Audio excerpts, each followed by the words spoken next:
एका गावात एक चित्रकार राहत असतो। तो परिस्थितीने गरीब असतो। तो वेगवेगळ्या प्रकारची सुंदर अशी चित्र काढत असे। एके दिवशी त्याच्याकडे एक श्रीमंत महिला स्वतःचे चित्र काढण्यासाठी आली आणि चित्र बनवायला सांगून निघून गेली। 2-3 दिवसांनी चित्र बनवून पूर्ण झालं।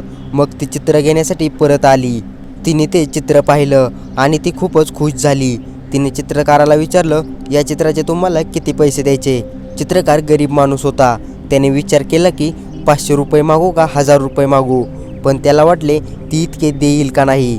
मग चित्रकाराने विचार केला, आपण तिला तिच्या मनाने काही द्यायचे ते द्या म्हणू, पण परत त्याला वाटले काय माहिती ही देते का नाही किंवा कमी देते, पण तरीही तो म्हणाला, तुमच्या मनाने द्या, काही द्यायचे ते। त्या श्रीमंत महिलेच्या हातात एक पर्स होती।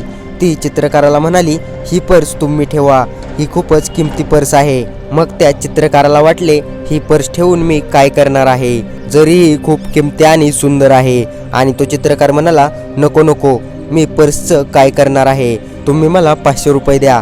ती बाई म्हणाली, जशी तुमची इच्छा। आणि तिने पैसे देण्यासाठी पर्स उघडली तेव्हा त्या पर्समध्ये 1,00,000 रुपये होते। त्यामधून 500 रुपये काढून त्या महिलेने चित्रकाराला दिले आणि चित्र घेऊन ती निघून गेली। हे पाहून चित्रकार दुःखी होऊन विचार करू लागला की जर मी पर्स उघडून पाहिली असती तर मला 1,00,000 रुपये भेटले असते। तर मित्रांनो, असंच आपल्या जीवनात पण होत असतं। देवाने आपल्याला जे पण काही दिले आहे ना, ते त्या पर्ससारखे बंद आहे आणि आपण कधी ती पर्स उघडूनच पाहत नाही आणि पूर्ण आयुष्य एकाच विचारात घालवतो की देवाने मला गरीब म्हणून जन्माला घातले आहे व आपण देवालाच दोष देतो। कधीतरी त्या पर्ससारखं नशीब पण आजमावून बघा, तेव्हा तुम्हाला समजेल की देवाने आपल्याला काय दिले आहे ते।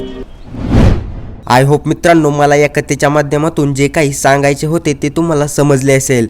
तर मित्रांनो, व्हिडिओ कसा वाटला, काय वाटला, कॉमेंट्समध्ये जरूर सांगा। आणि अशाच आपल्या मराठी भाषेतून नवनवीन प्रेरणादायी कथा पाहण्यासाठी आपल्या इझी मोटिवेशन स्टोरीज या यूट्यूब चॅनलला सबस्क्राईब करा आणि नवनवीन व्हिडिओची नोटिफिकेशन सर्वात आधी येण्यासाठी बेल आयकॉन प्रेस करा।